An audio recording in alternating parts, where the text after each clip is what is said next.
Bismillah, Assalamualaikum warahmatullahi wabarakatuh. Perkenalkan, nama saya Muhammad Gibran, saya dari kelas keperawatan 2B. Di sini saya akan mewawancari perawat tentang pemeriksaan penunjang.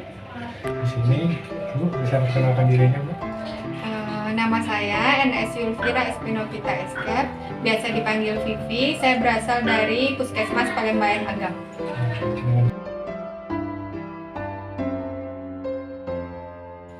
Dengan Vivi ya, Bu? Iya. Jadi di sini saya ingin bertanya, Bu, pemeriksaan penunjang itu kita ngapain aja, Bu? Sebelumnya kita menunggu dulu ada arahan atau saran dari dokter untuk melakukan pemeriksaan penunjang kepada pasien. Misalnya pasien masuk ke IGD, silakan untuk melakukan persiapan, misalnya persiapan labor seperti darah rutin, ataupun misalnya ada pasien batuk lama itu untuk cek BTA atau cek untuk persiapan ronsen. Tapi untuk di puskesmas itu ronsen itu jarang ada. Kalau untuk cek darah apa sih disiapkan? Kalau untuk cek darah, yang pertama kita dulu persiapan, kita jelaskan dulu kepada pasien, dijelaskan dulu pemeriksaannya apa aja, nanti darahnya diambil dari di sini, kemudian kalau pasien setuju ataupun keluarga pasien setuju, kita langsung mempersiapkan alat seperti SPET 3 cc, lalu nanti kita ambil darahnya, baik itu bisa juga dipersiapkan kapas alkohol. Kalau untuk pemeriksaan urin itu persiapannya apa sih? Persiapan urin lebih kurang sama dengan yang tadi. Kita harus ada dulu persetujuan dari pasien maupun keluarga. Lalu pasien, apabila pasien kuat ke tempat ke WC, pasien disuruh mengambil sesuai dengan nanti botolnya disediakan. Tapi apabila pasien tidak kuat, itu bisa saja pasien menggunakan urinal di tempat tidur. Kalau untuk ronsen dan USG di puskesmas sama di rumah sakit? Kalau ronsen itu karena kita tidak ada, tapi biasanya untuk ronsen itu semua sama, dipersiapkan dulu pasiennya. Biasanya pasien itu dipersilakan untuk melepaskan pakaiannya, lalu nanti ada pakaian khususnya untuk ke ronsen. Karena nanti kalau apabila pasien menggunakan pakaiannya atau pakaian dalam, itu akan menghambat cara ronsennya dan hasilnya. Terakhir, kalau Ya. untuk tes BTA ini?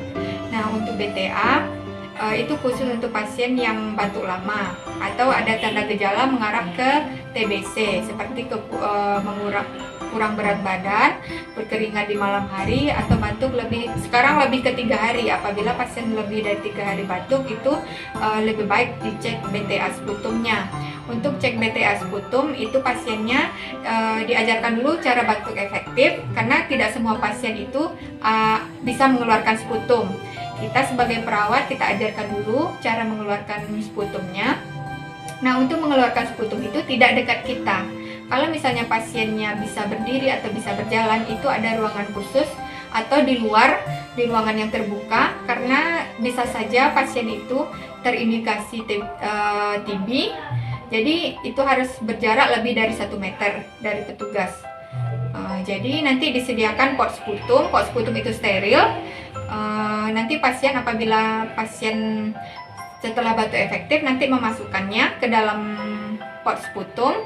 Lalu pot sputum disuruh pasien supaya kuat lagi, lalu nanti sputumnya dimasukkan ke dalam kantong. Nah, untuk pemeriksaan BTA itu setelah dimasukkan ke dalam yang sterilnya, nanti kita yang mengantarkan ke labor untuk pemeriksaan sputumnya.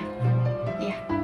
Baiklah, kesimpulannya, prosedur cek urin melibatkan pemeriksaan urin untuk mengidentifikasi masalah kesehatan seperti adanya infeksi pada saluran kemih, diabetes, atau penyakit ginjal, di mana pasien diminta untuk mengumpulkan sampel urin pada wadah steril dan dianalisis ke dalam laboratorium untuk memeriksa kandungan protein, glukosa, atau darah pada urin.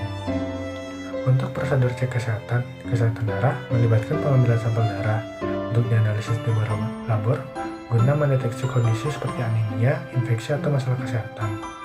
Dengan cara mengambil sampel darah pada pembuluh darah di lengan menggunakan jarum suntik, dan sampel darah akan dianalisis pada labor. Untuk cek ronsen melibatkan pengambilan gambar dari bagian dalam tubuh menggunakan sinar X untuk membantu dalam diagnosis masalah kesehatan, seperti patah tulang atau masalah paru-paru, di mana pasien akan diminta untuk menggunakan pakaian pelindung, dan kemudian posisi tubuh diatur agar dapat menghasilkan gambar yang jelas. Untuk prosedur cek BTA atau bahan tahan asam, melibatkan pemeriksaan sampel dahak untuk mendeteksi bakteri yang menyebabkan tuberkulosis atau TBC. Pasien diminta untuk batuk atau mengeluarkan dahak ke dalam wadah steril, dan sampel tersebut akan dianalisis di labor dengan menggunakan teknik perawatan BTA. Yang terakhir, ultrasonografi atau USG, melibatkan penggunaan gelombang suara untuk menghasilkan gambar dari organ dalam tubuh. Prosedur ini sering digunakan untuk mengidentifikasi masalah seperti kista atau tumor di organ seperti hati, ginjal, atau kandung kemih. Pasien akan diminta untuk berbaring di meja pemeriksaan, dan gelombang suara akan diterapkan pada area yang akan diperiksa sehingga menghasilkan gambar yang jelas.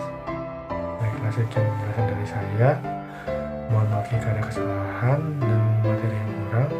Saya sudahi. Assalamualaikum warahmatullahi wabarakatuh.